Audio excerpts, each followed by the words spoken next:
The first thing I would say about an academic argument is the idea of debate.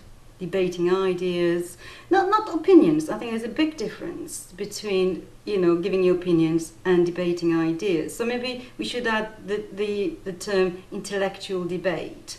So that's the first thing about it.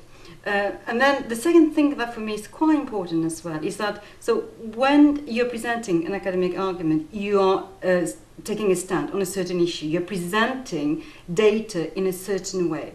But you're doing that within a community, and a community within a certain discipline. So it means that these people you're talking to, you share the same language, the same understanding, the same knowledge. So that's another important part of an academic argument.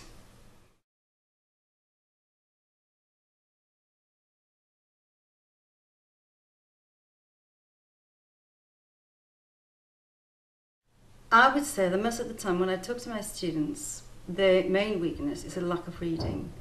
And I would say that's the first thing to do. And when I mean reading, it's really active reading. So understanding first the context, kind of checking out, if you want, what the other scholars in the discipline share as an understanding. And also check what kind of arguments have been used in relation to a certain issue. So that's the first thing. And then the second step obviously is planning your essay and going about writing it. And then I think there are different approaches depending to culture, depending to disciplines first, but also depending to cultures. For example, I deal with French cultural studies, and in French we tend to have an inductive approach. That is that we do state the issue we're going to look at the beginning of the essay, but we tend to give our conclusion at the end. We tend to state our point of view at the end of the essay.